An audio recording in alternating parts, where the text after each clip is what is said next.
Selamat siang semua yang sudah join di hari ini. Terima kasih sudah join di webinar kita. Hari ini kita akan persembahkan webinar dengan tema apa sih yang kita expect untuk Ramadan 2021. Bagaimana ya kalau di-compare dengan tahun-tahun sebelumnya? Oke, hari ini kita akan ada 2 sesi. Sesi pertama, Rajiv akan membawakan report yang sudah kami lakukan research sebelumnya. Rajiv akan secara detail menceritakan apa sih yang kita kali ini. Dan juga di sesi personal discussion, dari Ibu Dewi Ratna dari Frisian Flag dan juga Ibu Endang Putri dari Mayora. Baik, nanti ketika ada pertanyaan atau ingin engage juga nih dengan para speaker yang ada di sini, silahkan boleh langsung ditanyakan di Q&A di bagian bawah, ada pertanyaan di situ, bisa langsung ditanyakan. Nanti saya akan membacakan pertanyaan. You can ask the question in English or bisa juga di bahasa. Silahkan feel free untuk bertanya apapun yang ingin diketahui dari para speaker kita hari ini. Yuk, mari kita sama-sama belajar ya. Baik, oke, so for today, as I told you before, ada Bu Endang, Global Category Head dari Mayora. Halo Bu Endang, apa kabar? Hai. Yes, fine, thank you. Apa kabar semuanya? Yep, thank you Bu Endang, and also Bu Dewi Ratna. How are you Ibu? Baik, alhamdulillah. Salam sehat buat semua. Terima kasih Ibu, and also hi Rajiv. How are you Rajiv today? I'm doing great. Thank you. Okay. So without further ado, let's start this webinar. So Rajiv, please, you can show the presentation for Ramadan 2021. Sure, thank you. So before I start the presentation, first of all, I want to thank everybody for joining this webinar. And of course, special thanks to our panelists, Ibu Endang from Mayora, as well as Ibu Devi from Frisian Flag. Very thankful to both of you to be a part of this panel discussion. And of course, Fika, thanks a lot for being my co-moderator. But before we start panel discussion, just some ground rule here. In case you want to ask any questions, you can see a Q&A button at the bottom of the screen. Just type your question there, and in between the session, we will ask questions to our panelists. So let's start with some of the findings. So before we get into panel discussion, let's look at some of the findings of a survey that we did very recently. So we did this survey among 500 consumers in Indonesia, across key cities in Indonesia, including Jakarta, Makassar, Medan, and so on and so forth. So this was done using our online panel. We went to both male as well as female. We went to SES ABC. And the intent of this particular survey, which is just done 10 days back, which is around 25th to 28th, is when the fieldwork happened. So the intention of this entire survey was to understand how consumers are likely to behave during this Ramadan. I think this is always a question that always comes up. Are consumers going to spend money? Are they going to save money? What's going to happen? So let's start looking at some of the trends that is going to happen in the next couple of months. So let's look at what is the mindset of consumers, what consumers are thinking right now in Indonesia. We all know that pandemic is going on, it's been over a year, and consumers are still worried. They're still worried. They're worried about the state of economy. A lot of them have seen a reduction in income, and that possibly has not come from the upper class of the society, but definitely it has come from lower to middle class of the society. So definitely the worries are still there. Income reduction has happened, and COVID has not gone away, and it will take some time for people to get vaccinated. And my hunch is another 1 year is going to take for things to become back to normal. So when this entire COVID situation is happening, of course, rituals are going to be impacted. And we all know that how big Ramadan is for Indonesians as well as for Muslims. So what rituals people they think will not be same or will change? And what are they going to miss? And as you can see, people will miss a lot. They will miss mudik, they will miss social gatherings. They will miss the afternoon walk. They will miss going to mosque. They will miss the Lebaran shopping. They will miss Sahir Barsama. A lot of that, those rituals which were core to the heart of many individuals will be missed. Similar to what happened last Ramadan. And if still the COVID cases are on rise in Indonesia, still it's not completely under control.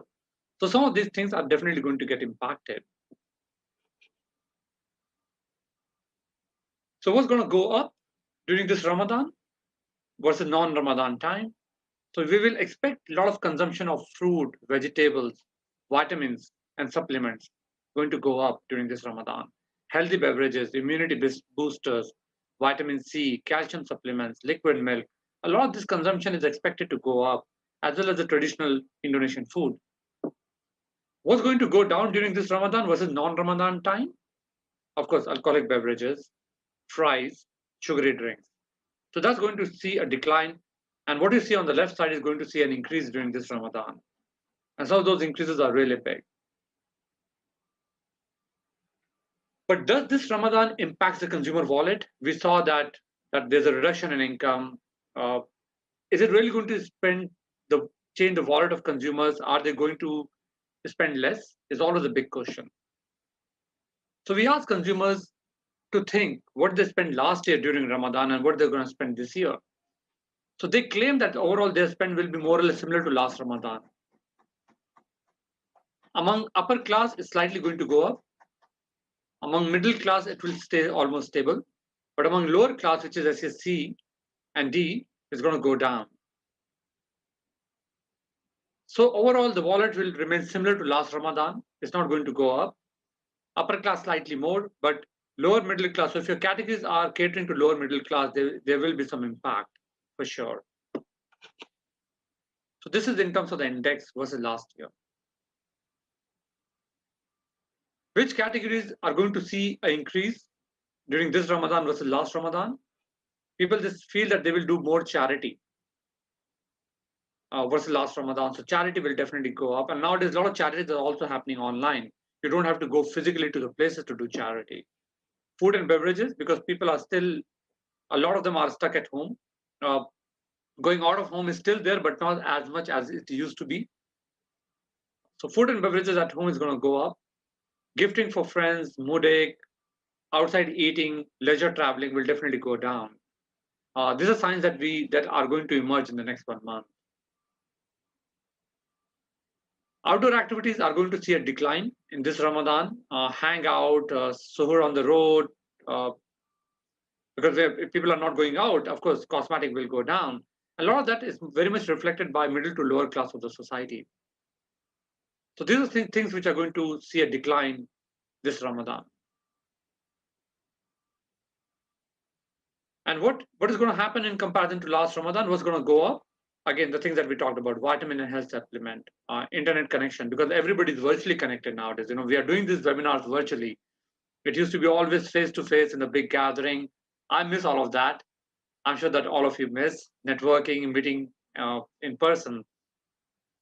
But because people are not meeting in person, internet quotas are going to go up. People are going to buy more internet quotas. Subscriptions is going to go up in terms of the cable, TV, online gaming. THR is going to go up. I remember doing this survey last year where THR went down, but I think, of course, people possibly did not pay THR last year. Many of them possibly would not have to their employees or workers. But this year, they feel that they're going to give THR. Movie streaming will go up. And a lot of that, anything to do with internet is definitely seeing an increase. Toys, possibly because, stuck at home, kids are stuck at home, they're not able to go to school. A lot of them are not able to do that. So, of course, the parents are buying more toys to engage kids. So that is something which is going to go up during this Ramadan. And which channel is going to increase? We know that online has really gone up in the last 1 year. I think I was talking to some of the e-commerce companies, and they said that whatever they expected to happen in 4 years has happened in 2 years or 1 year in Indonesia. So the entire growth of online has accelerated, leaps and bounds. Possibly the entire digital transformation, which could have happened in the next 5 years, has happened in 6 months now. And when it comes to discovery of the product research, deal hunting, a lot of that is going online. Product purchase is still a mix of online and offline. But people are going online in terms of searching for the product that they want to buy. And this medium, I believe, is constantly going to increase. I think in our category also, we do see a lot of online research. Suddenly, I think the last 1 year, online research has increased a lot, which used to be very much offline in nature before. And if you can see, the share of online to the shopping has gone up year on year. So if you compare last Ramadan to this Ramadan, people are going to shop more online because they've got more habitual to it. And that share of spending of online is going to go up. People are buying more groceries online. Even non-groceries, people are buying more online. So that is seeing a big increase. There are a lot of companies which have got benefited. Of course, we know some of the big players like Gojek, for example, there's Grab, Cyberbox, and so on and so forth. Happy Fresh. A lot of them have seen a big increase in the traffic in the last 1 year. So what people are planning for Ramadan shopping? So normally people, they claim that they plan to do Ramadan shopping at least 1 or 2 months in advance. So we know that if Ramadan is going to come in April, they will not plan in April. They normally plan to do 1 or 3 months in advance. So on the average, it's approximately 1 to 1.5 months. But depends on the category to category. People who claim that they plan to do 2 or 3 months in advance to Ramadan, that's where they plan the big ticket items as well as smartphones or gadgets.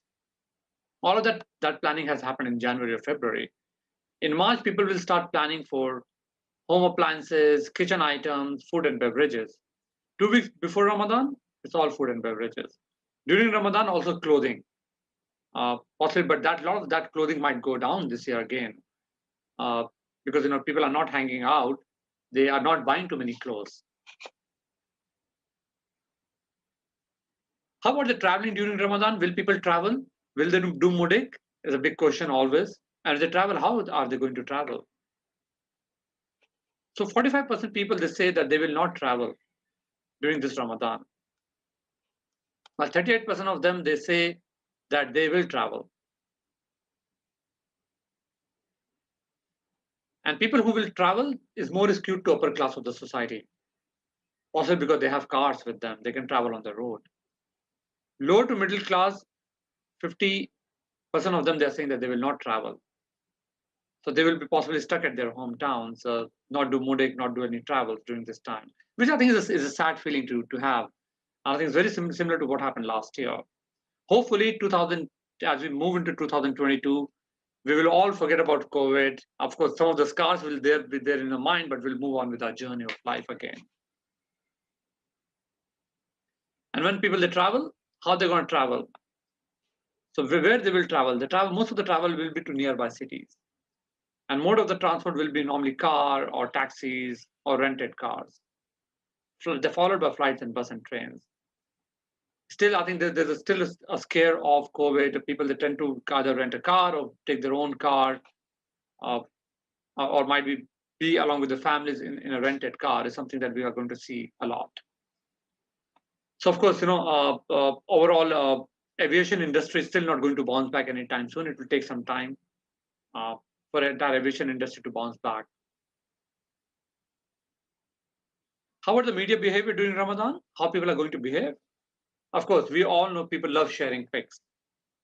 We are all very socially connected with a lot of other individuals. I loved using Instagram a lot personally. So people will share their pics of their family celebrating. I think that's where the internet comes in again. That's where the quota comes in again. That's where the entire digital world comes in again. So sharing of pics, because we know that people are going to, everybody becomes a master chef during this time. So people, they cook a lot, they share their pics, a lot of online meeting webinars, not webinars, basically it's all about connecting with friends on Zoom or Google Meet, TikTok videos. So yeah, the people will do a lot of that, creating YouTube videos. So a lot of digital engagement.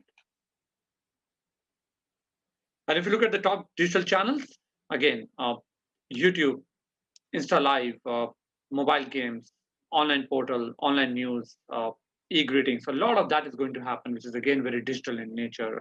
Following Twitter conversations, podcast. This is something which I did not see last year. It seems that podcast has really come up in the last 1 year in Indonesia. A lot of people are listening to podcasting. It's a channel which has really emerged.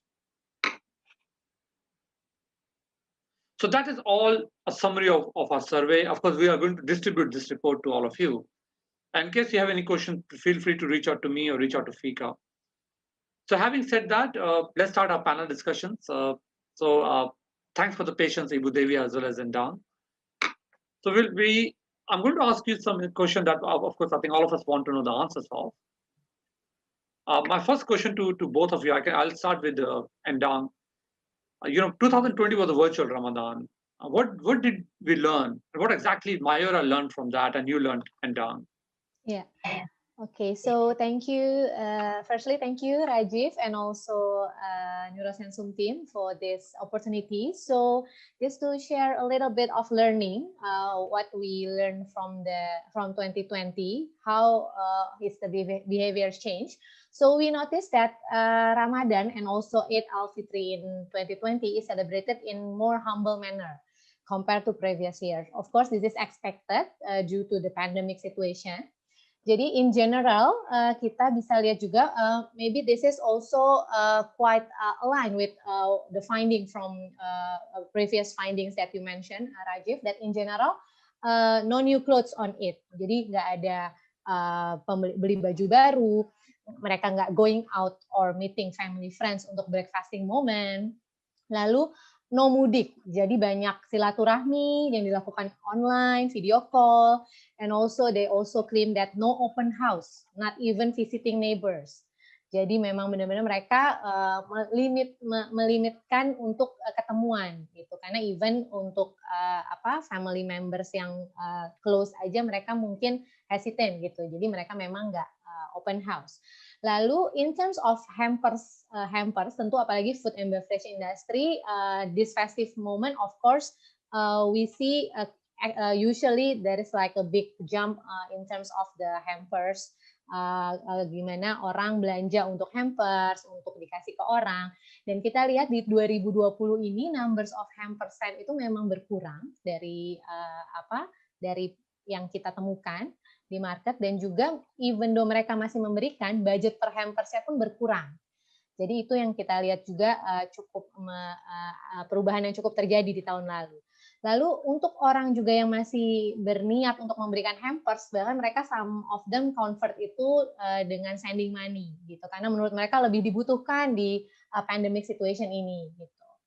Nah itu in general behaviornya. Dan untuk F&B consumption in particular, kita bisa found out juga bahwa snack and meal option itu di-reduce. Jadi memang family, ibu ya sebagai the guardian of the family itu memang menjadi sangat selektif juga untuk menyediakan snack atau meal option yang memang benar-benar bisa mengcater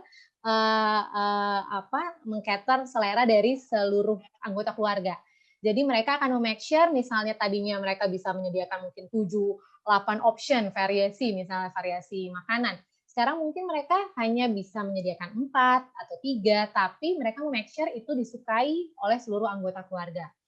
Jadi itu juga yang kita lihat. Lalu kita lihat juga bahwa di pandemic situation ini orang jadi ingin berkreasi sendiri. Jadi mereka bisa dibilang menjadi chef masing-masing gitu ya di rumah mereka.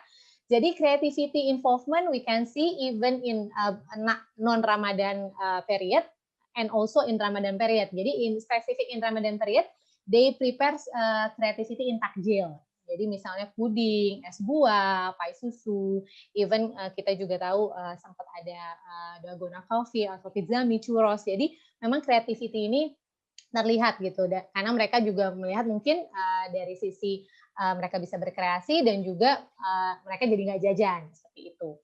Lalu kita lihat juga bahwa untuk di makanan Idul Fitri biasanya kan orang apalagi kalau ada open house, ketemu keluarga, dia mempersiapkan budget juga untuk hidangan Ramadan dan hidangan Idul Fitri gitu. Nah ini kita lihat juga ada reduced budget and portion untuk eat cuisine gitu. Dan juga karena mereka tidak open house itu reduce snack budget untuk guest treats. Itu yang bisa kita lihat dari pembelajaran 2020 ini. Gitu. Yes, and also another learning, jadi di compare to non-Ramadan month, of course snacking occasion juga reduce because snacking sometimes replaced with takjil, most family members are fasting, jadi Karena kalau kita lihat sebenarnya kalau dari snack consumption itu sendiri, dengan adanya semua orang, anggota keluarga mostly work from home, school from home, kita lihat sebenarnya when COVID starting, snacking moment itu sebenarnya increasing, the moment-nya ya. Jadi frekuensi gap between occasion itu shorter, mungkin biasanya dulu cuma 3 sampai 4 occasion gitu yang bisa kita lihat, misalnya sebelum lunch atau afternoon, and then maybe untuk fill in hunger. Nah ini karena di rumah terus, jadi lebih sering shorter gitu, untuk mancingnya lebih maybe every 1 hour. So sebenarnya snacking occasion-nya malah bisa 6 sampai 7 kali gitu kalau misalnya pre-Ramadan. Karena more free time, increasing screen time, kids asking for more snack, dan ibu di sini juga ingin supaya orang rumahnya lebih tetap happy di rumah. Jadi mereka ensuring the snack.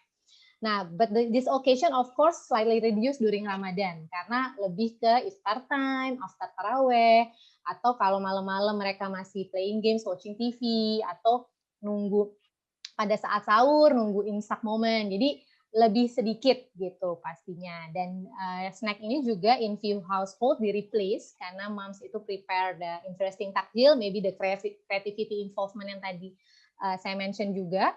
Dan juga takjil juga diklaim udah membuat anaknya udah kenyang. Jadi less snacking moment juga gitu. Itu few changes yang bisa kita lihat. And also what did we learn from 2020 juga sama align with what Rajiv has presented before. So di Ramadan ini, even sebelum Ramadan moment mulai ya, pada saat COVID situation ini, tentu entertainment, consumption terhadap konten itu sangat tinggi.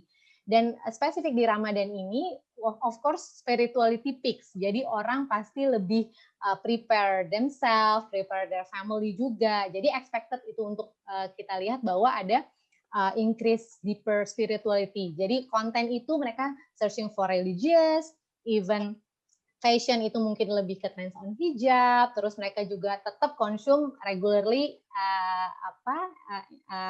entertainment, of course gitu. Jadi more frequent search, longer screen time, more content, of course being consumed, baik itu di TV, digital, ataupun video streaming dan juga gaming. Gitu. Thanks, Endang. Very, very interesting insights. So I have the same question to Ibu Devi, just to understand, how did kind of learnings that they had during 2020 and how did they kind of adapt to it? Okay. Thank you, Rajiv. Assalamualaikum warahmatullahi wabarakatuh. Senang sekali bisa bertemu dengan teman-teman di sesi siang ini ya. Kalau tadi Mbak Endang sudah meng-capture beberapa learning dari sisi general, kemudian juga impact ke kategori snackingnya, kalau saya akan membahas dari segi secara umum lah ya, secara overall. Jadi yang sudah pasti semua lebih concern dengan health and safety. Itu udah jadi kayak agenda kita semua orang gitu ya. Consumer akan benar-benar mencari sesuatu yang sehat dan juga selamat, dan dia membeli semua barang itu jadi akan lebih cautious. Semua dilihat, biasanya cuek gitu ya, milih barang sekarang benar-benar diliatin ingredientnya, terus semprot-semprot sebelum masuk rumah. Jadi those kind of healthy hygiene measures itu sekarang persentasenya meningkat. Itu salah satu poinnya. Kemudian juga produk-produk tadi juga sudah disebutkan oleh Rajiv, produk-produk yang berhubungan dengan kesehatan dan kekuatan tubuh itu menjadi sesuatu yang membooming tahun lalu. Kita semua selain of course barang-barang grocery ya, karena untuk persiapan stok gitu. Kita semua berburu semua vitamin, sempat habis di mana-mana, sampai kadang-kadang ke apotik, telepon online, semua barang sempat habis. Jadi belum siap gitu ya waktu bulan Maret April. Tapi setelah itu kita punya stok banyak. Even untuk produk-produk seperti masker, hand sanitizer itu sempat kosong ya waktu kita belanja ke beberapa toko gitu, di belanja habis gitu sama semua orang. Jadi itu memang demand-nya dan itu akan menjadi istilahnya basic untuk kita hidup ke depannya juga. Not cuman pada saat zaman COVID karena kita semua sudah sangat sadar dengan kesehatan, sehingga itu yang akan menjadi juga dasar baik sekarang dan juga nanti 2021 ataupun kalau nanti COVID-nya sudah hilang. Jadi kesadaran sehat itu sudah sangat meningkat di masyarakat Indonesia. Kemudian kita melihat bahwa ada hashtag di rumah saja. Ingat ya tahun lalu teman-teman, Nah, hashtag di rumah saja membuat kita benar-benar harus di rumah, tidak boleh kemana-mana, semua kegiatan dilakukan dari rumah, ya termasuk juga sekolahan dan kerja gitu ya. Dan membuat semua kita apapun yang kita lakukan menjadi maksimal di rumah, yang biasanya olahraga atau hangout itu semua stop. Jadi benar rumah itu menjadi core kita, nggak cuman dulu-dulu kita rumah itu menjadi sarang kita buat bercengkrama, itu sekarang lebih intens lagi. Gitu ya. Nah itu dari poin health and safety. Masih banyak lagi tadi sudah disebutkan juga oleh Mbak Endang. Nah yang kedua, nah ini yang benar-benar membuat orang Indonesia melek digital. Kalau dulu-dulu kan kita lihat 3-4 tahun terakhir yang melek itu kebanyakan either upper class atau anak-anak muda, anak-anak milenial. Nah, sejak COVID ini semua orang jadi melek. Either dia baca browsing informasi tentang news ataupun juga mulai dengar-dengar berita, mulai ada yang merambah ke musik dan segala macam. Jadi kita terpaksa juga harus melek digital. Dan itu berimpact terhadap less footfalls. Jadi orang yang belanja ke toko itu memang kan berkurang ya, karena memang kita tidak diharapkan untuk keluar dari rumah. Sehingga ini menjadi challenge untuk teman-teman di accounts kita, bagaimana mereka mengaktifkan e-commerce shopping, baik dari account-nya dia maupun juga dengan marketplace. Jadi kita semua mencari jalan supaya tetap produknya itu bisa sampai ke konsumen, dan itu yang sangat diharapkan oleh konsumen Indonesia. Gitu ya. Kemudian juga tadi kita kirim-kirim barang nih karena nggak bisa mudik, nggak boleh mudik juga gitu ya karena peraturannya sangat ketat. Sehingga memang baik dari waktu Maret diumumkan sampai terus pada saat bulan Ramadan kita melihat bahwa pengiriman barang itu meningkat sekali. Saya sempat iseng gitu ya karena harus ngirim sesuatu juga ke keluarga tapi kan nggak bisa online. Jadi saya harus ke salah satu perusahaan itu memang kelihatan banyak penuh gitu ya, dan ada yang mulai kirim segala macam dikirim, nggak cuman sampai kayak barang-barang kayak motor, sepeda itu ada juga yang dikirim. Ya lucu juga sih zaman Covid juga kirim sepeda motor juga ternyata. Tapi at least incrementalnya itu sangat tinggi yang kita kirimkan untuk saudara kita atau teman kita yang tidak ada di dalam jangkauan kita gitu ya. Nah, ini yang menarik nih, touchless scan.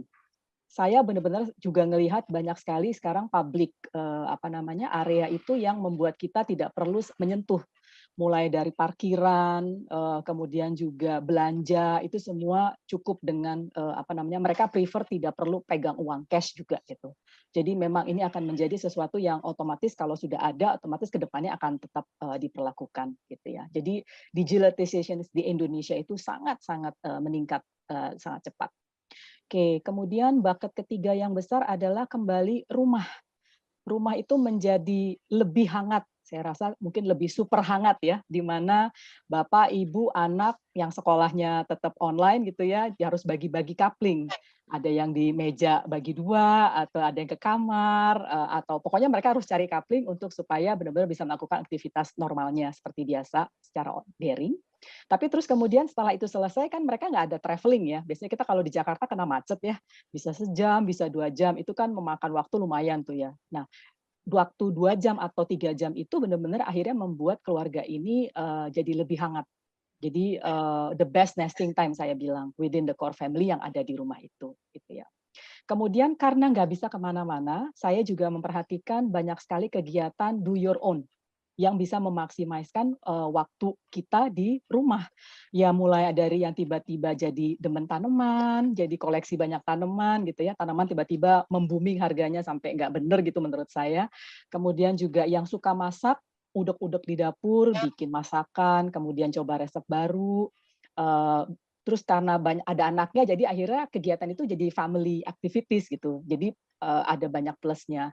Dan juga ada mulai karena ada beberapa industri yang juga mengalami keterbatasan sehingga mereka harus mengurangi karyawannya, sehingga banyak juga karyawan-karyawan itu melakukan home business. Sehingga ini juga bermasalah bukan SME level tapi juga home business yang bisa ya jual masakan, jual apapun yang bisa dilakukan dari rumah.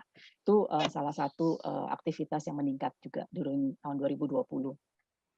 Virtual hangouts, ya kita udah nggak bisa kongko-kongko ya teman-teman. Biasanya kita pulang kantor atau Jumat malam atau weekend tuh pasti penuh ya tempat-tempat di luar. Udah nggak bisa. Jadi biasanya kita lakukan lewat Zooming, multiple screen juga terjadi. Jadi kadang-kadang kalau anak saya juga teman-temannya dia mukbang ya, apa sih mukbang, sorry, makan bareng, sorry. Jadi itu salah satu event yang mereka sukai dan nanti nonton bareng karena nggak bisa ke sinema juga. Jadi ini saya juga perhatikan kegiatan anak-anak kuliah. Ya udah, jadi pokoknya penting di depan laptop dan akhirnya sebenarnya ngobrol sama teman-temannya dan itu bisa lama. Gitu. Jadi itu melipur laras karena kita nggak bisa hangouts. Otomatis heavy internet traffic. Jadi semua proporsi pembelian pulsa itu meningkat di antara konsumen Indonesia. Itu yang kita perhatikan di tahun 2020 dari segi consumer behavior. Selanjutnya, apa sih yang berbeda dari 2020 Ramadan? Kalau saya bilang itu Ramadan virtual. Ya kalau mau dibilang unik ya setiap Ramadan pasti unik. Tapi ini is a virtual Ramadan gitu. Satu yang paling penting. Biasa kita ngabuburit ngapain sih? Biasanya kan kita pergi kemana gitu ya, nunggu-nunggu jam. Nah, biasanya itu kan kita ketemu orang di luar. Sekarang udah nggak bisa. Jadi yang dilakukan adalah yes, TV viewership meningkat, acara program juga makin banyak. Video music streaming definitely, tadi sudah disebutkan sebelumnya, game online. Anything yang bisa dilakukan selama waktu sebelum beduk maghrib. Itu ya dilakukan. Dan jadwalnya jadi panjang, nggak cuma mendekati 1 jam, setengah jam, jadi bisa lebih gitu, tergantung aktivitas masyarakat tersebut. Yang berbeda juga breakfast atau buka puasa atau halal bihalal yang setelah bulan Ramadan ya. Biasanya kan kita sibuk ya, hari ini kita buka puasa di mana nih gitu. Udah pasti tuh 30 hari ke depan biasanya udah book agenda ke sini ke sana segala macam. Nggak bisa lagi, udah nggak mungkin tahun kemarin. Jadi akhirnya adalah kita kita bikin resep di rumah, kemudian kalau kita berlebih kita sharing ke teman dan keluarga dan kita kirimin makanannya, dan juga nanti pas halal bihalal otomatis ya nggak pakai salaman tangan. Jadi cuma bisa say hi dari begitu banyak screen. Itu sih yang kalau saya perhatikan dari breakfast halal bihalal. Ada yang missing memang ya, tapi saya yakin itu tidak mengurangi kehusukan kita beribadah selama bulan Ramadan. Cuman memang jadi nggak ketemu orang aja yang sedihnya gitu. Kemudian donation sangat meningkat, dimulai dari donation untuk bantuan COVID, untuk teman-teman kita yang terkena, tapi pada saat Ramadan itu sangat meningkat sekali, karena makin banyak orang-orang yang mungkin juga terkena impact COVID, tidak punya pekerjaan atau dikurangi gajinya, kemudian ada juga out of home yang juga tidak berkembang banyak, sehingga kita percentage donation itu sangat meningkat. Kemudian mudik, nah ini tadi sudah disebutkan oleh Rajiv. Mudik ini sebenarnya kemarin kita kan kalau saya perhatikan berita maju dan mundur ya. Ada yang mau melakukannya dan mereka perginya lebih cepat gitu. Karena kayak berpacu dalam ini peraturannya apa akhirnya pulang duluan. Jadi yang biasanya pulangnya seminggu 2 minggu ini bisa lebih cepat untuk menghindari peraturan itu gitu. Kemudian kalau yang memang mau pergi tetap menunggu apa sih yang harus dipersiapkan mulai dari paper, tesnya, segala macam. Dan ya itu kembali lagi seperti halal bihalal dan breakfast, kita Idul Fitrinya yang di Jakarta cuma bisa telepon video call ataupun zoomingan. Jadi tetap semuanya virtual gitu ya. Nah, dengan segala macam keriuhan kita di 2020 alhamdulillah kita semua masih sehat sampai sekarang. Semoga kita juga akan tetap sehat ke 2021 karena saya melihat di semester 2, ini saya ambil dari data agency, bahwa kita bisa melihat bahwa lihat di bar yang kanan, di bar kuning di sebelah kiri, itu secara volume ataupun secara value di H2 itu sudah mulai recover. Itu adalah sebenarnya sign yang sangat baik, menunjukkan bahwa secara animo dari kekuatan konsumen dan juga dengan istilah PKBB-nya juga sedikit dibuat rileks sehingga ekonominya muter, itu menjadi domino efek gitu. Sehingga pada saat dilakukan consumer confidence, kita bisa lihat ya cekungan baik dari confidence tentang future condition yang sekarang sudah sampai 124 di bulan Desember kemarin. Consumer confidence memang belum di atas 100 tapi sudah recover ke level 97 dan juga confidence mereka terhadap current economy ya memang titik paling bawah 67 tapi at least sudah recover. Nah, indikasi-indikasi itulah yang sebenarnya memang harus kita harapkan untuk 2021. Jadi banyak doa dan banyak harapan juga baik dari konsumen, masyarakat maupun kita juga pelaku bisnis. Semoga 2021 ini kita lebih baik dan juga at least tidak mengalami, kita sudah melewati titik yang paling rendah lah tahun 2020. Sehingga diharapkan 2021 ini adalah menjadi recovery period. Silakan Rajiv. So thanks, Ibu Devi, very interesting. So of course, a year back, we thought that 2021 will be in a better position in terms of Ramadan. But looking at the trends, it seems that all of what we learned in 2020 is going to be still relevant in 2021. So I think a lot of trends that you as well as Endang talked about, health, wellness, online, digital, not able to do Mudek, a lot of that is still going to be very, very relevant this year too. That's the unfortunate part of it, but I think that's where the life is currently. So let's start engaging audience. So there's a quick poll that I will launch. Of course, our panelists can also vote. Oke, thank you Rajiv. Ya, untuk Bapak dan Ibu yang ada di sini silahkan. Ini ada poll yang akan kita launch. Kebanyakan sih kalau saya lihat partisipan di sini juga mungkin masih di dunia marketing juga ya. Mungkin boleh bantu juga untuk isi poll ini, silahkan.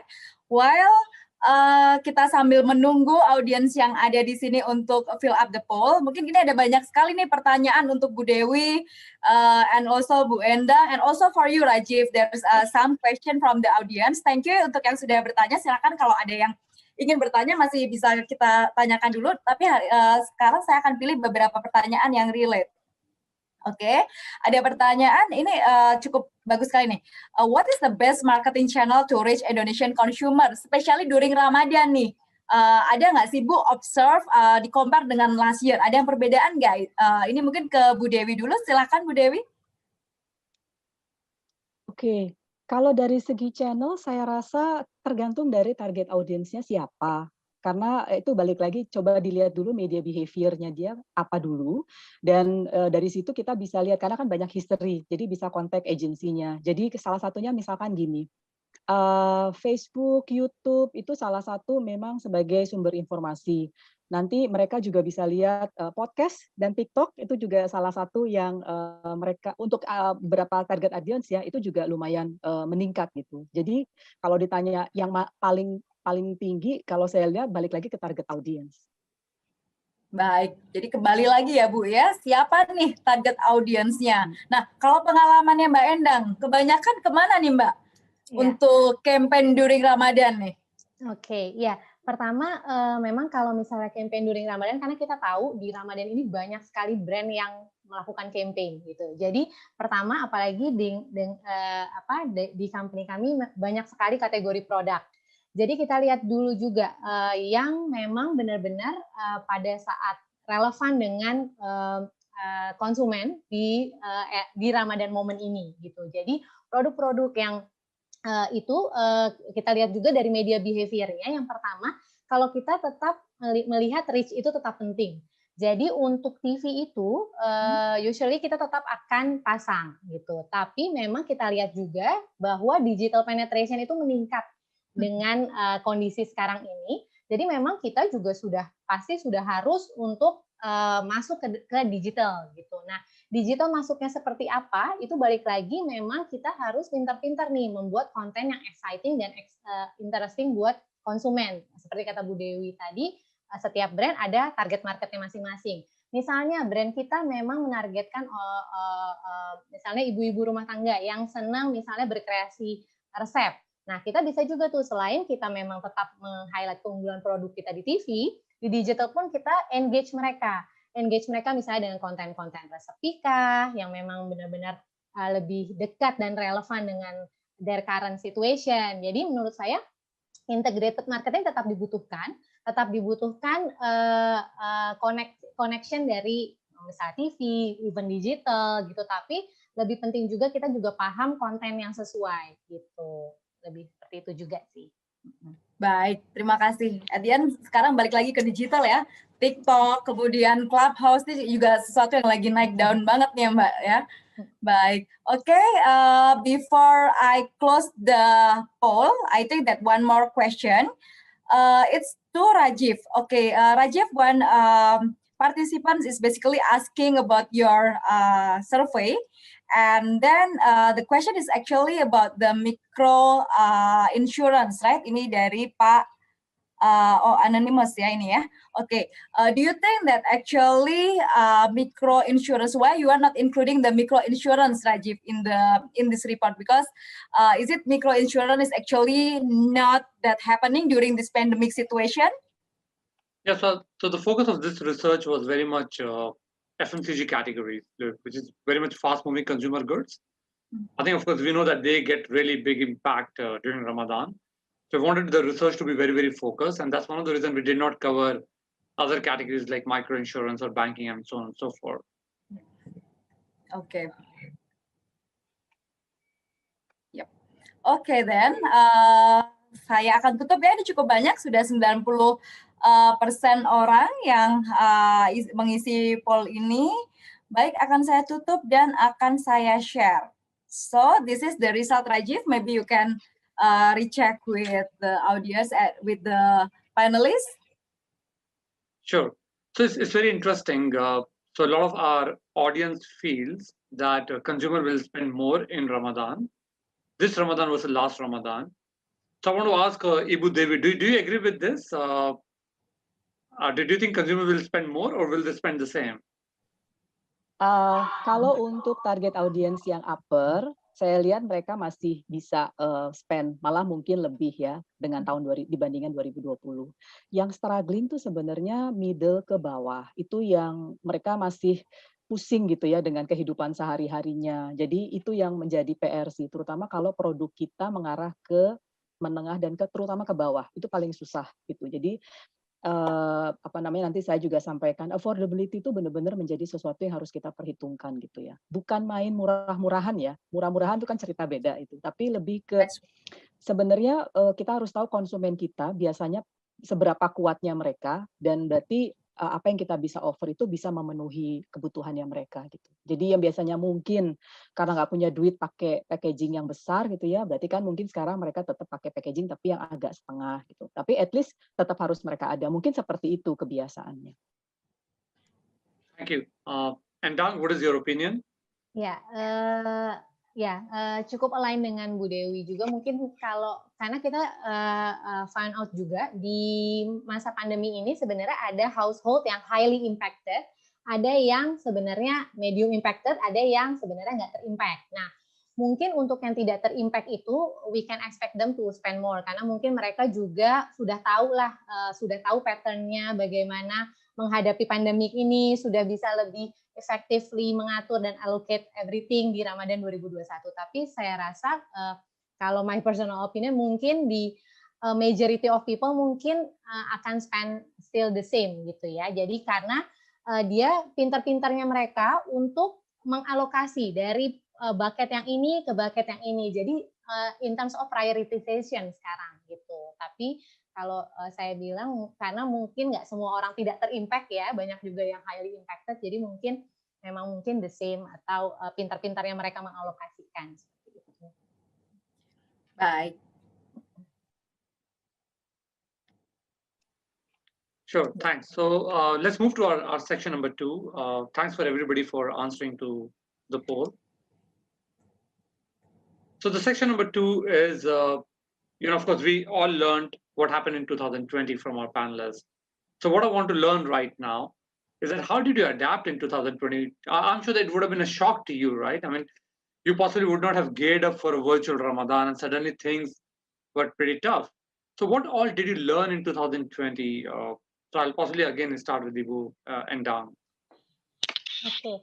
Yeah, so regarding the new product launch, of course kalau kita sebagai marketer pasti kita selalu ingin meng-excite consumer gitu dengan hal baru. Even pandemi tentu ini tidak men-stop kita sebagai brands untuk mengeluarkan excitement baru apalagi yang relevan untuk consumer. Nah, bagaimana kita bisa adapt ini? Pembelajaran dari 2020 kita benar-benar harus bring the value and relevancy to consumers gitu. Karena apalagi mereka untuk yang highly impacted juga mereka kan menjadi lebih selektif. Nah, bagaimana kita benar-benar bring our value and relevancy, our benefit yang benar-benar connect to them gitu. Jadi salah satunya mungkin di Ramadan Moment ini kita introduce new product yang relevan dan well connected dengan Ramadan Moment itu sendiri. Contohnya adalah di sini susu 7 kurma. Kita ada produk baru susu 7 kurma. Sorry, and you were saying something. Yes, no problem. You can play the video.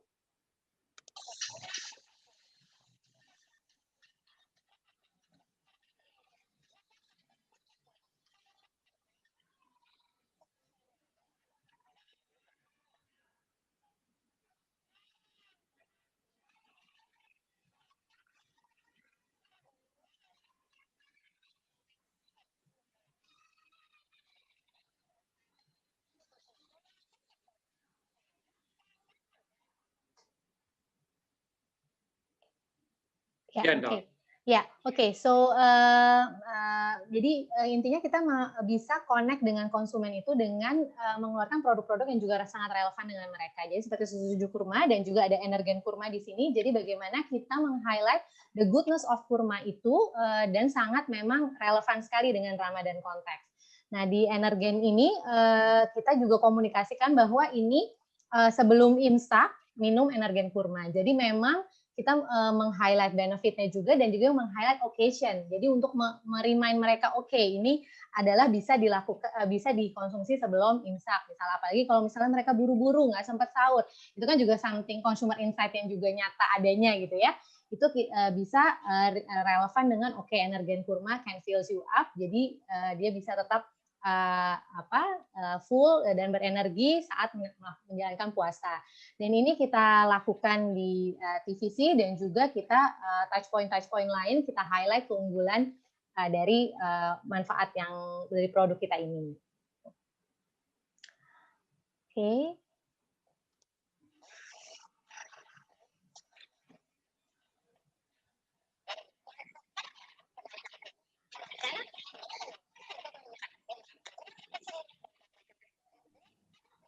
Volumenya sepertinya tidak terdengar ya di sini. Ya.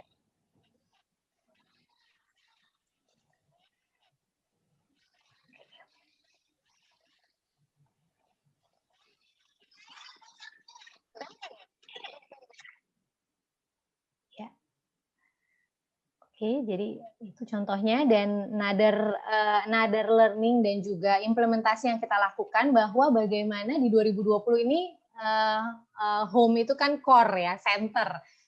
Semuanya jadi school from home, work from home. Jadi kita juga meng-capture ini dengan meng-empower family connection di bagaimana kita mengkomunikasikan brand kita during Ramadan. Gitu. Jadi bisa dilihat bahwa di sini salah satu contohnya brand kita Roma Kelapa, kita bring the feeling of warmness di sahur and breakfasting with Roma Kelapa. Lalu di sini teh pucuk kita juga capturing the product benefit yang fit into the situation, bikin segar saat di rumah. Lalu di sini juga another produk kita komunikasikan bagaimana bahwa nggak bisa mudik tapi tidak melimitkan bahwa bagaimana kita mau mengekspres our gratitude and love to our beloved ones gitu. Jadi kita nggak bisa mudik tapi kita bisa send and express our gratitude via home delivery. Contohnya seperti itu. Jadi kita beradaptasi, offer kita tetap sama, tapi bagaimana kita tweak message-nya, bring more value and relevancy to our communication. Ya. Dan another thing juga bagaimana kita adapt in 2020 karena kita lihat online ini rising dan even e-commerce juga rising yang mungkin tadinya mungkin F&B sudah pasti offline channel memang masih besar ya, tapi kita tidak bisa mendisregard juga bahwa e-commerce ini semakin growing gitu.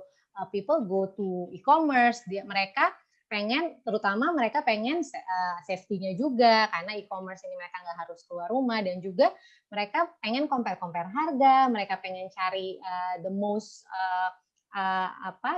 good deals bagi shoppers gitu. Jadi di momen Ramadan ini juga kita mengadakan paket-paket program-program di e-commerce yang memudahkan orang juga untuk mencari buat misalnya gifting atau hantaran atau hampers, even untuk dikonsumsi pribadi juga. Jadi dan ini juga kita ensuring safe delivery untuk enable consumer untuk remember our brands. Jadi dari program promo-promo yang kita lakukan itu thoughtful, jadi relevant to them, good deal, dan juga kita ensuring safe delivery yang bisa mengerti, paham akan kondisi saat ini. Seperti itu. Thanks, Endang. Very, very interesting. It's very interesting to see how you quickly adapted to the condition in 2020. I know it would not have been as easy as I can see on the slides. It would have been a lot of hard work and a lot of thought in a small amount of time. So coming to Ibu Devi, of course, it would have been hit. You guys would not have planned for all of these activities, and suddenly COVID came and you had to move to virtual Ramadan planning. So Ibu, how did you adapt in 2020? I mean, the reason I'm asking because some of those learnings are still relevant. Yes, thank you Rajiv. So, jadi kalau dari kita, dari Frisian Flag itu sebenarnya apa yang disebutkan sama Mbak Endang tadi juga sama kita juga lakukan, jadi makanya saya nggak meripit. Tambahannya kalau dari saya adalah salah satunya begini, di Ramadan itu kan kita butuh resep ya, ibu-ibu tuh kadang-kadang, aduh hari ini masak apa ya, bikin takjil apa ya, gitu. Terus nanti resep ini gimana cara bikinnya gitu, sehingga dari Frisian Flag karena kebetulan kita punya kategorinya lumayan banyak, mulai dari SKM, kemudian juga susu bubuk dan juga susu cair, sehingga kita membuat suatu resep di mana dalam satu hari itu si ibu punya banyak sekali informasi. Kalau mau bikin takjil, misalkan es campur, itu sudah ada langsung di website kita. Begitu banyak contoh es campur. Itu buat takjil. Takjil yang lain juga banyak. Kemudian kalau buat sahur, kan biasanya susah ya bikin masakan yang berat-berat. Nah, dari tim RTD juga dari susu cair juga memberikan resep-resep yang tetap bisa memberikan nutrisi yang cukup, tapi juga gampang. Nah, itu salah satu yang sangat membantu untuk ibu-ibu di rumah karena dia butuh banyak sekali bantuan tentang informasi resep. Dan itu semua kita masukkan ke dalam website kita.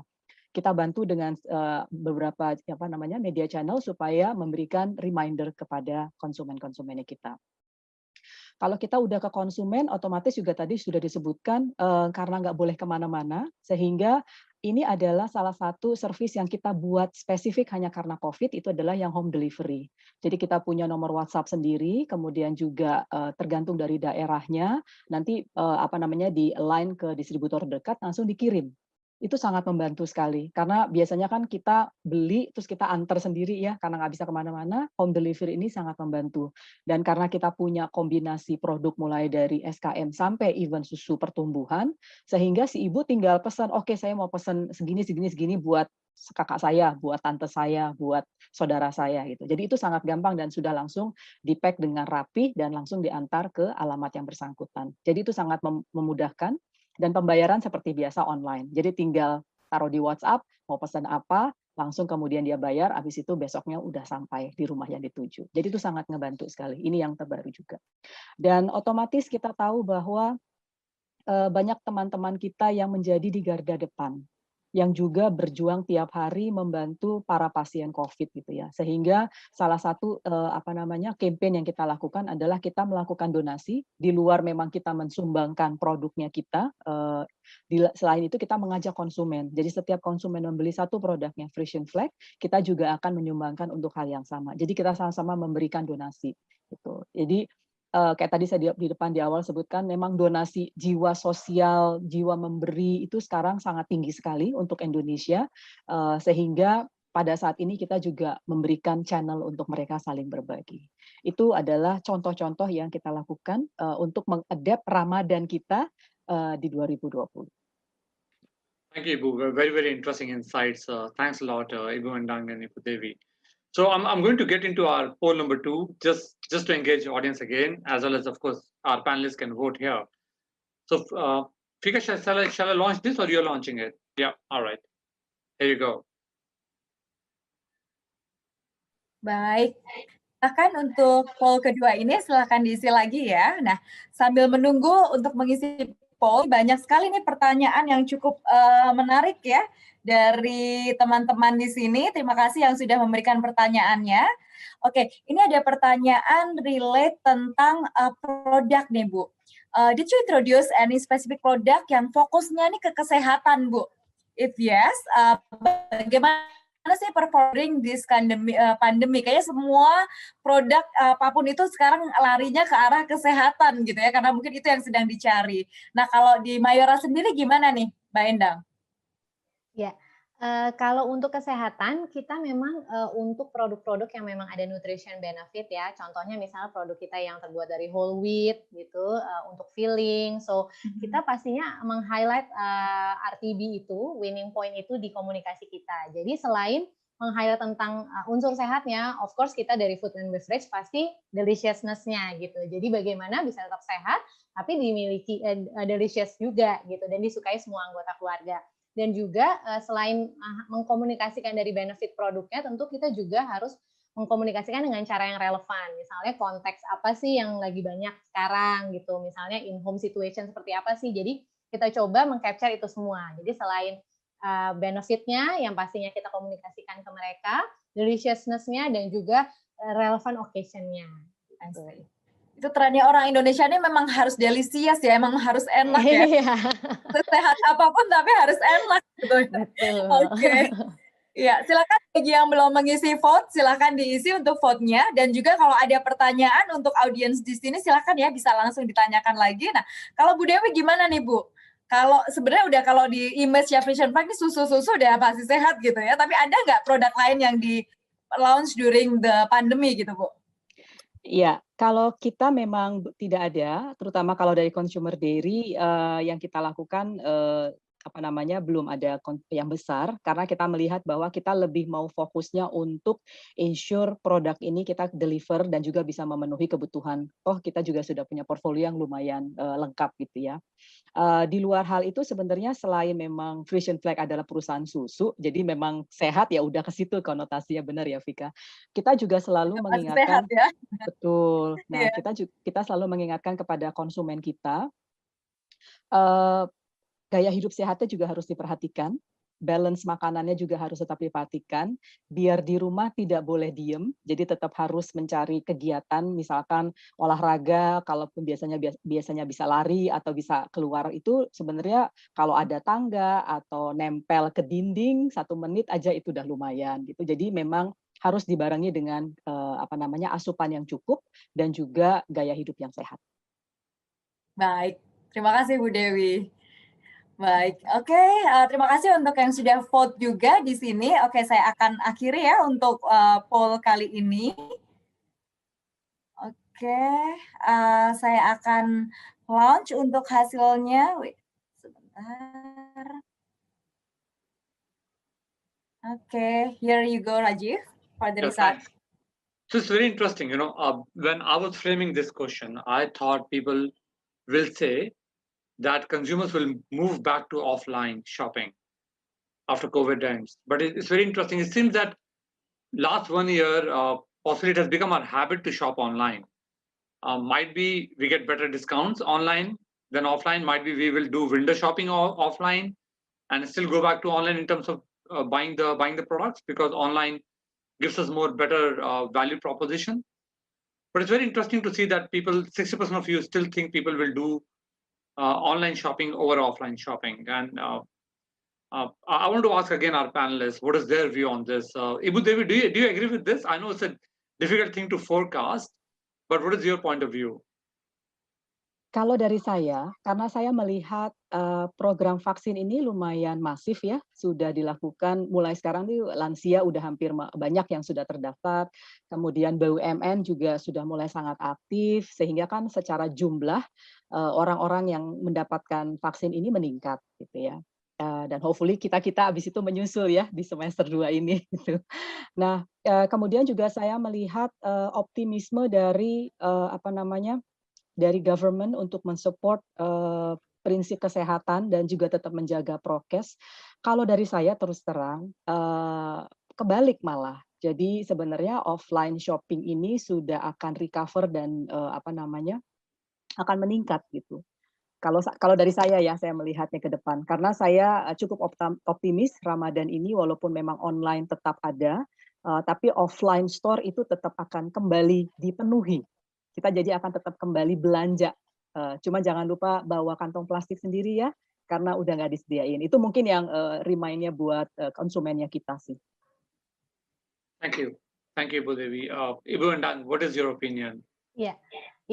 Kalau menurut saya juga karena kalau di F&B kategori terutama ya, memang online shopping itu e-commerce itu increasing gitu ya. Cuma offline channel ini masih menjadi key kita gitu, masih contribute very high sales number for us gitu. Jadi memang e-commerce increasing tapi belum take over offline gitu. Dan kalau saya lihat consumer confidence ini juga sudah mulai meningkat, dan saya agree dengan yang Bu Dewi tadi bilang bahwa kayaknya orang udah mulai tahu nih pattern-nya, dia udah mulai belajar setahun ini kita pandemi, mereka udah mulai tahu, even though belanja mereka tahu saat kapan misalnya yang lebih traffic-nya tidak terlalu penuh, atau misalnya mereka datang udah tahu apa yang dicari, mereka bikin plan purchase misalnya, udah mencatat apa yang dicari, lalu mereka udah tahu ke sana, mereka misalnya pakai face shield, masker, pakai sarung tangan, gloves atau apa. Jadi mereka sudah menemukan pattern-nya bagaimana untuk tetap bisa beraktivitas dengan normal termasuk di offline shopping ini. Jadi saya juga pikir sepertinya offline shopping ini sudah mulai ini lagi nih, ada lagi pergerakannya gitu untuk improvement-nya lagi. While saya juga percaya e-commerce pasti tetap juga in a good trend. Sure, thank you. So I'll go to our last section now. So I think we already shared the results. So let's go to our last section, which is what can we expect in 2021 Ramadan. And I know that possibly you might not be able to share all of your plans with us, but I just want to understand from your perspective, what do you think consumers will behave and how are you going to adapt for 2021? Yeah, okay.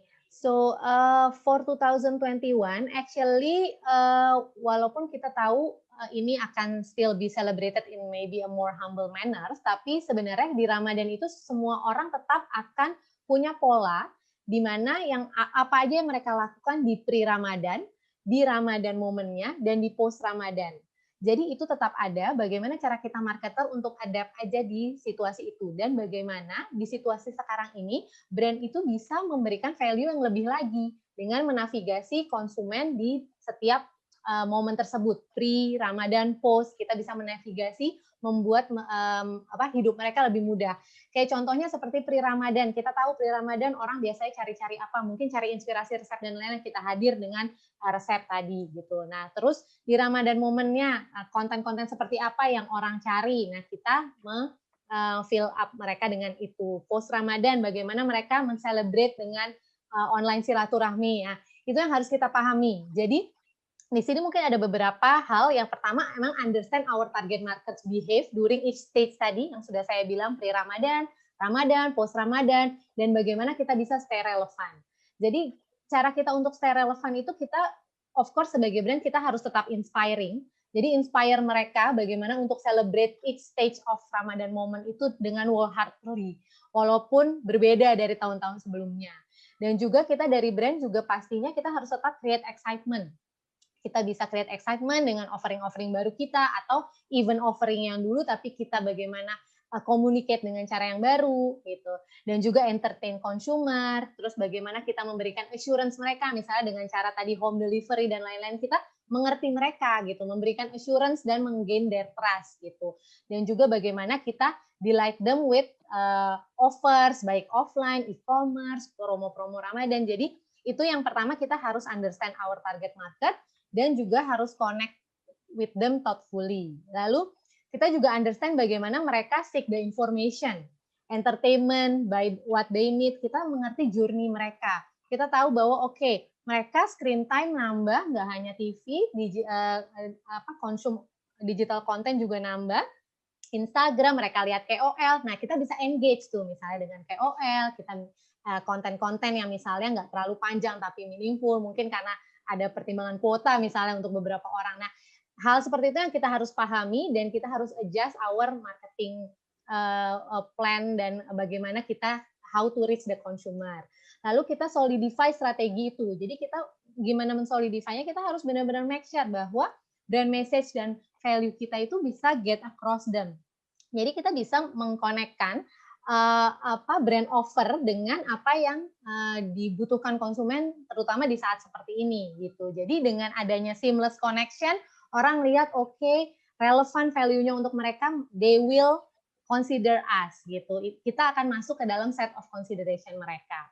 Dan juga pastinya ensure sebagai marketer dan brand, kita juga ensure campaign ini akan lead to conversion gitu. Jadi kita sudah effort bagaimana untuk connect dengan konsumen, kita mengerti dan memahami mereka, dan juga kita memudahkan mereka untuk translate that into the conversion, seperti misalnya bagaimana memudahkan mereka membeli, bagaimana memudahkan mereka mencari informasi dan lalu misalnya mengirimkan barang ini ke misalnya orang tua mereka atau apa. Jadi menavigasi sampai dengan ke actionable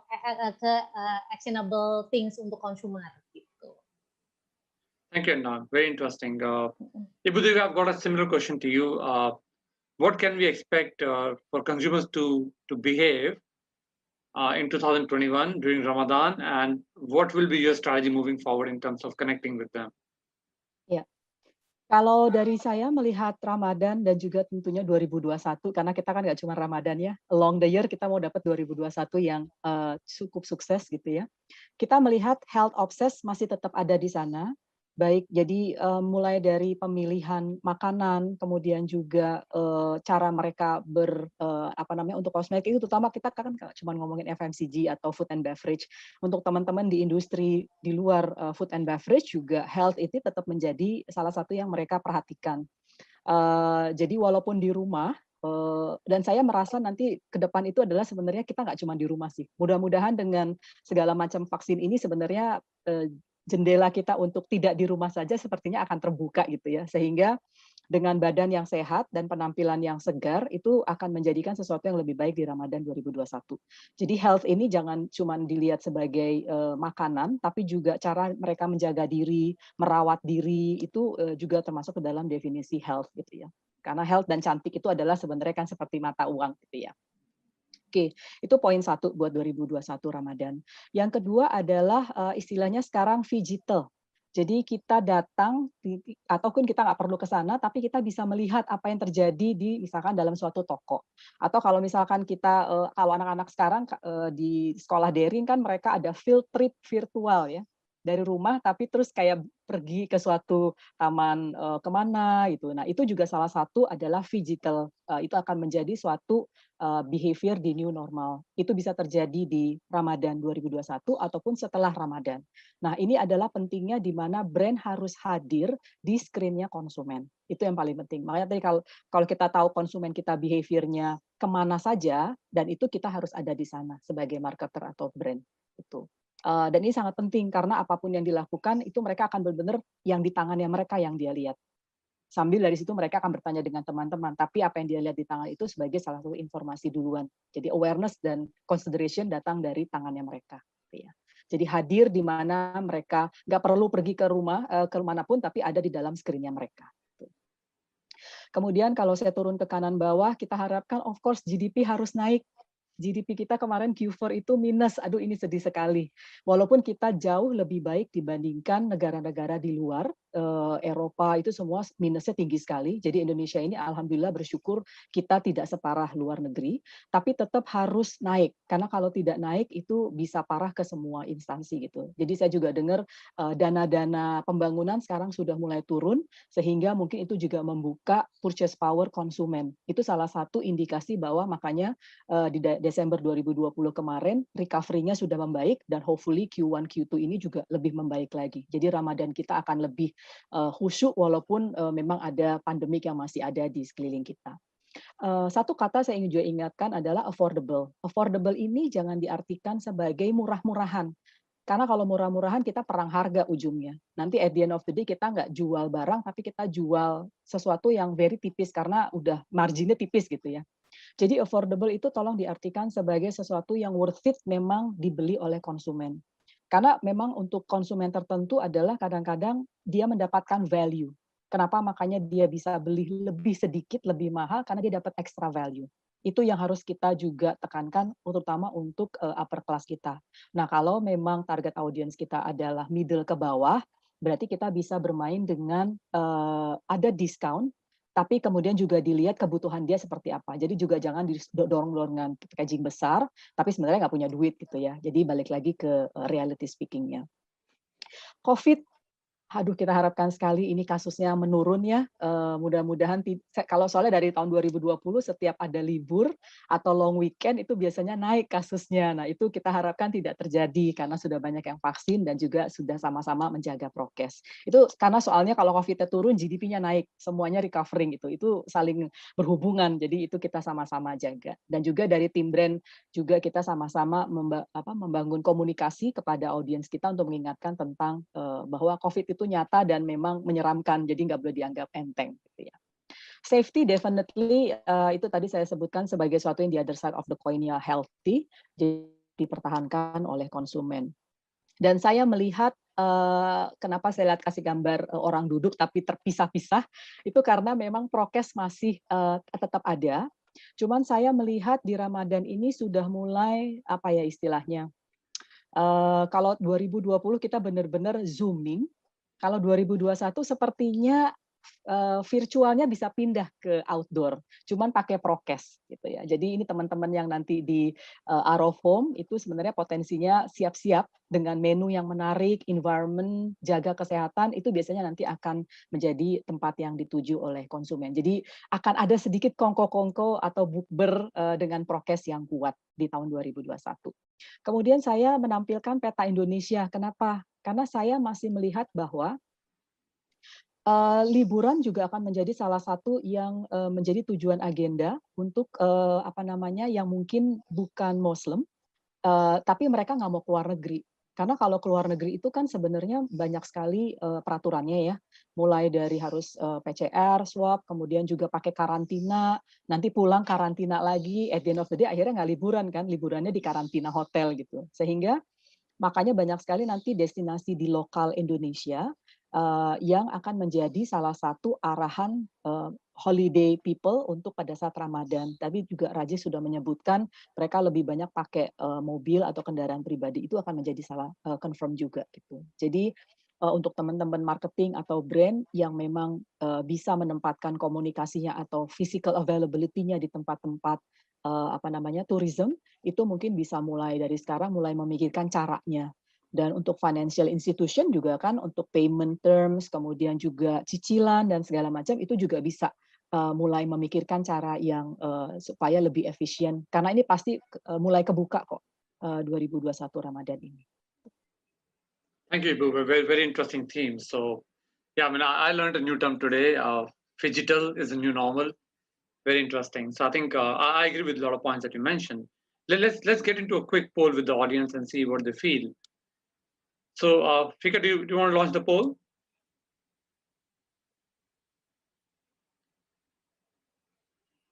Oh, yeah. Yep. Okay. Ya, thank you Rajiv. Silakan Bapak dan Ibu yang ada di sini untuk mengisi poll selanjutnya. Okay, while waiting for the poll, I have another interesting question from the audience untuk Bu Dewi dan juga Bu Endang di sini. Ada beberapa nih yang ingin saya tanyakan. Mungkin ini pertanyaan tentang,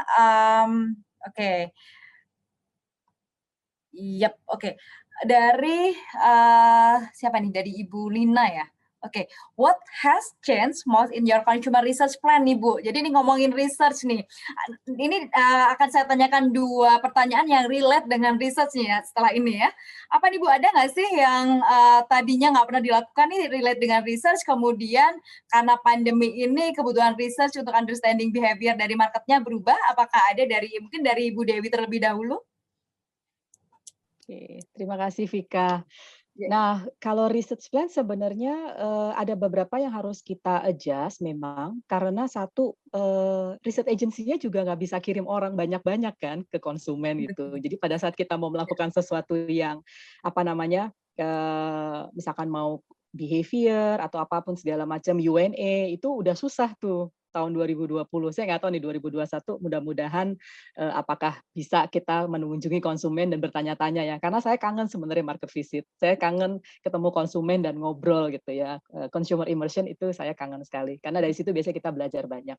Tapi untuk proyek-proyek yang yang bisa dilakukan oleh online, tracking kita, kemudian itu kita tetap pertahankan. Karena kita nggak bisa kehilangan pulse ataupun nggak bisa kehilangan data tentang how is consumers behavior.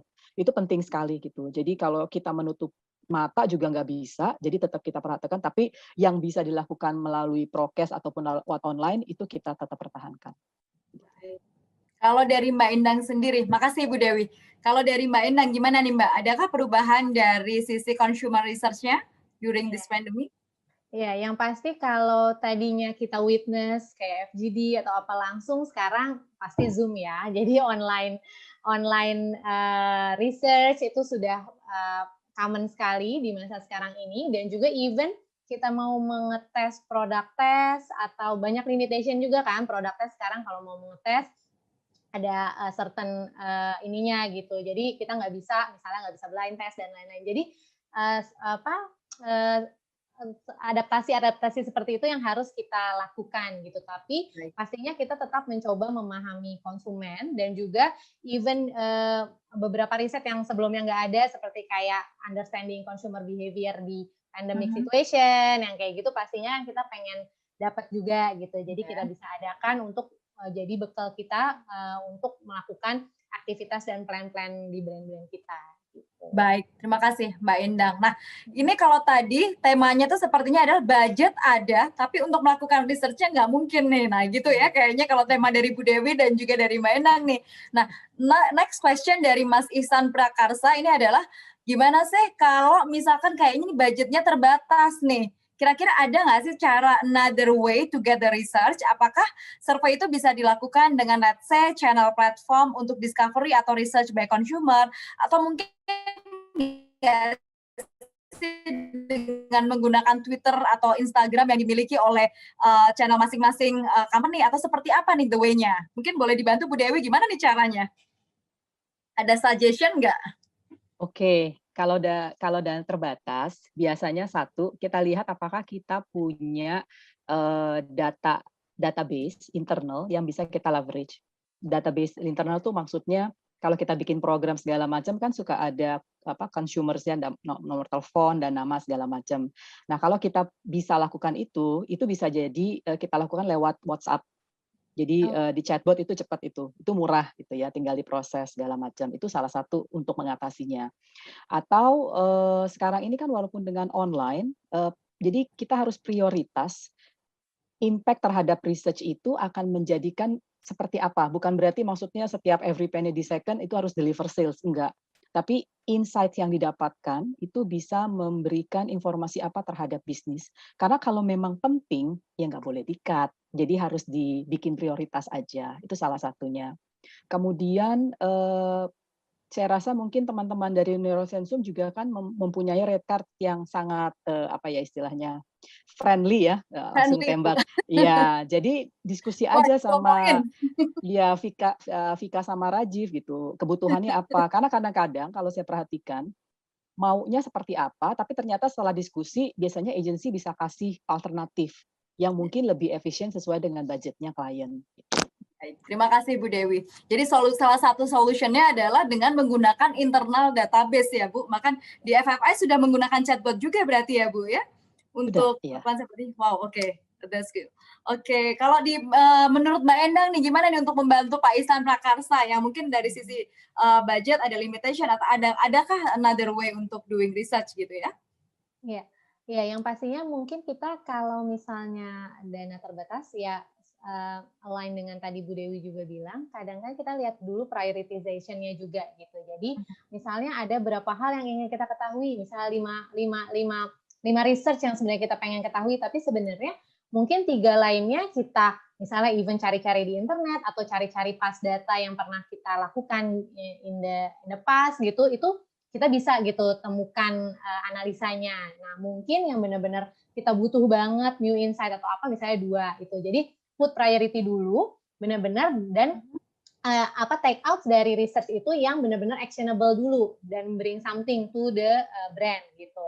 Itu satu. Dan yang keduanya benar, kalau menurut saya research itu segala metode, segala mau berapa responden dan lainnya itu bisa dibicarakan dan bisa diatur gitu. Jadi mungkin kalau misalnya dia punya certain budget in mind, dia bisa reach out ke agency dan discuss gitu bagaimana untuk misalnya dia mau hanya simple online survey, itu pasti nggak seberapa mahal gitu. Terus misalnya saya cuma punya budget segini, oke, kita fokus di misalnya region ini, kita fokus segini responden gitu. Jadi diutak-utik seperti itu bisa gitu bareng dengan agensi. Yang penting jangan sampai sudah budgetnya terbatas terus nggak kredibel gitu. Jadi kalau dari saya sih nggak suggest untuk seperti survei-survei yang hanya misalnya dilakukan independen yang misalnya cuma polling di Twitter atau apa gitu. Karena again kalau budget terbatas tapi kita make the most use of it gitu. Jangan sampai sudah terbatas tapi kemana-mana tapi nggak valid gitu.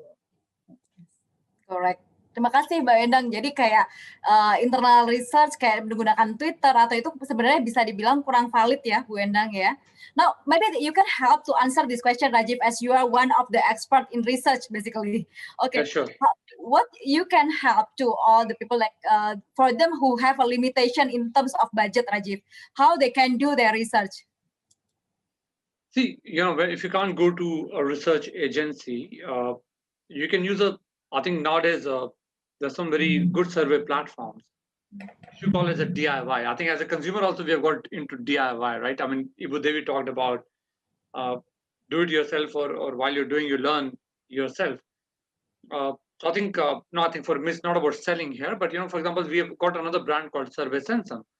So people who are not able to afford a consulting service, we normally go to those clients and say, here is a survey platform. You can use your own database. You've got a chatbot. You can integrate a survey platform to the chatbot. You can if you have got your own CRM databases or even databases in the Google Sheet, you can send surveys using a survey platform.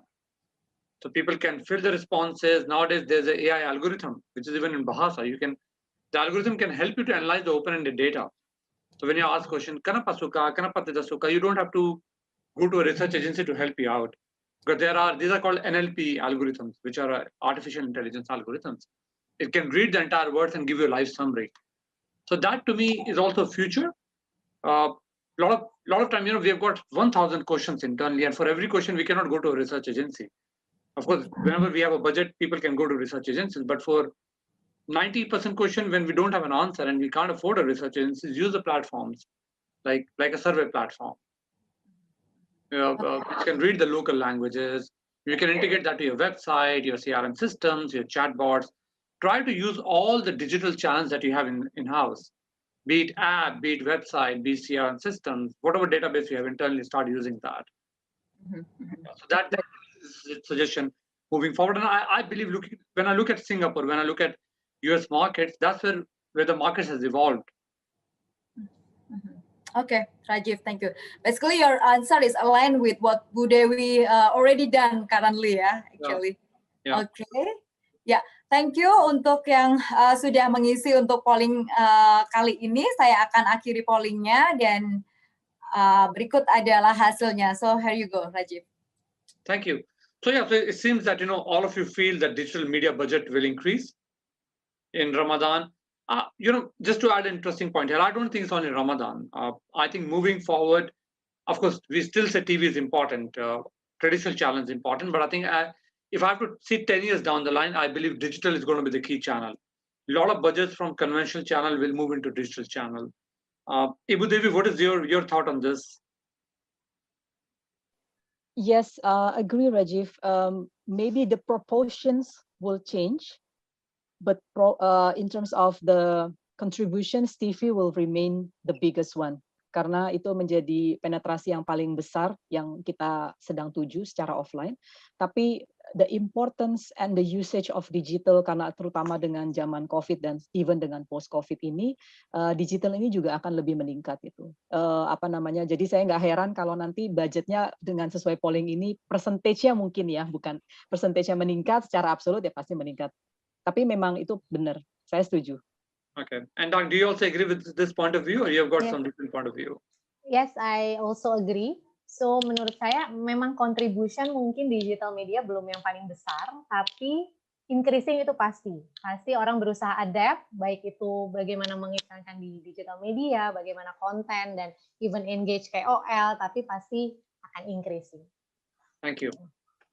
So I think before we end the session, we have got one more poll to launch, and this is our last poll of the day. So I hope that you guys can vote for it. Fika, do you want to just quickly explain the poll? Okay, so this was done more for me to understand in case any of the solution that you possibly might be interested in from Neurosensum. Silakan untuk poll ini boleh diisi. Ini beberapa, kalau tadi kita sudah sempat membicarakan mengenai research, ini adalah beberapa research yang sering dilakukan ya, terutama untuk FMCG, kemudian untuk beberapa area juga, ini paling banyak dilakukan. Kira-kira mana sih yang paling sering dilakukan? Silakan untuk diisi dan ini boleh multiple choice juga. Baik, sambil menunggu untuk ini mungkin ada pertanyaan ya Bu ya, ini kayak cukup menarik juga nih pertanyaannya. Kira-kira nih Bu, ke Bu Dewi dan juga ke Bu Endang nih ya, what do you think about consumer brand choice going forward? Are they going to upgrade to premium brand yang lebih meng-offer tentang health dan juga safety, atau mereka lebih tetap akan stay di value for money brands? Gitu. Kira-kira mana nih Bu kalau yang menurut Bu Dewi akan lebih relate untuk going forward? Oke, ini nggak bisa digeneralisasi ya, tergantung dompetnya si konsumen gitu ya. Balik ke dompet ya Bu ujung-ujungnya. Balik ke dompet, itu realita kita soalnya. Jadi untuk konsumen yang di upper, saya rasa memang mereka lebih benar-benar mencari barang yang tadi saya bilang value for money, in a sense lebih mahal sedikit nggak apa-apa, tapi mereka bisa melihat banyak value yang dia dapatkan. Jadi dia tahu dia harus spend sedikit lebih banyak rupiah dibanding yang biasa, karena ada benefit-benefit lain. Tapi itu untuk upper ya, terutama yang upper atas. Tapi kalau untuk konsumen kita yang di middle, dan terutama yang di low class, value for money in a sense adalah saya punya duit berapa, tapi saya tetap mau bisa hidup sehat, jadi kita atur-atur bagi-bagi nih couplingnya. Jadi mereka melakukan smart inilah ya, pemilihan supaya uangnya cukup. Alatnya ya Bu ya? Betul, pinter-pinterlah si ibu ini ngatur duitnya supaya keluarganya tetap sehat dan juga tetap bisa beraktivitas secara normal walaupun kondisinya sedang tidak normal. Baik, terima kasih Bu Dewi. Kalau Mbak Endang gimana nih menurut Mbak Endang? Ya, sepakat juga sih karena ini nggak bisa disamaratakan semua gitu. Yang pasti kalau yang highly impacted tadi yang saya bilang highly impacted dengan kondisi sekarang, sudah pasti dia akan mencari yang value for money. Dan bagaimana kita sebagai brand juga untuk bisa menjustify our benefit juga, karena tadi seperti yang udah berkali-kali di-mention Bu Dewi juga bahwa value for money itu bukan murahan gitu, jadi affordable, tapi kita bagaimana tetap bring the best value to consumer gitu melalui produk kita. Nah untuk yang premiumness tadi pasti ada juga certain people yang memang dia willing to spend more gitu kalau memang untuk something yang dirasa worth it untuk dia gitu. Jadi memang itu, tapi yang paling penting juga adalah gimana karena share of wallet orang ini sekarang mungkin berubah gitu ya proporsi dan alokasinya. Jadi bagaimana kita sebagai brand tuh harus meng-ensure kita deliver value kita dan juga kita harus meng-ensure bahwa kita keep in their mind. Jadi kita keep our familiarity ke mereka karena mereka pasti akan choose brand yang mereka udah familiar, mereka tahu benefitnya gitu. Nah itu juga poin yang penting juga. Baik, terima kasih Mbak Endang juga untuk jawabannya. Oke, I would like to close the poll. Thank you yang sudah mengisi untuk poll ini. Baik. Do you want to share this poll also, Rajiv? I don't think that we need to share, right? Yeah. Okay. Yeah, we don't need to. Thanks. Yeah. Okay. Sure. So that brings us to the end of the webinar. I think it was really. I mean, I learned a lot from this webinar. I think thanks a lot, Ibu Devi, Endang, as well as Fika for helping me moderating it. So I think if I have to just close this session, and if I just can request Ibu Devi, possibly one line, what is your suggestion to the marketers for 2021? If you can summarize that in one sentence, that will be great. What can they do to increase their sales? Stay agile, as well as being optimist. Thank you. Ibu Endang? Yeah, deliver value and relevancy and connect the consumer thoughtfully. Thank you. So if I have to answer that question, I'll say do more consumer research so that you know your consumers better. Thank you. Oke, thank you Rajiv. Oke, thank you Ibu Dewi, and thank you juga Ibu Endang. Sangat-sangat insightful ya obrolan kita hari ini. Semoga ini juga menambah ilmu kita semua. Terima kasih atas pembelajarannya. Terima kasih juga untuk semua partisipan yang sudah join di webinar kita hari ini.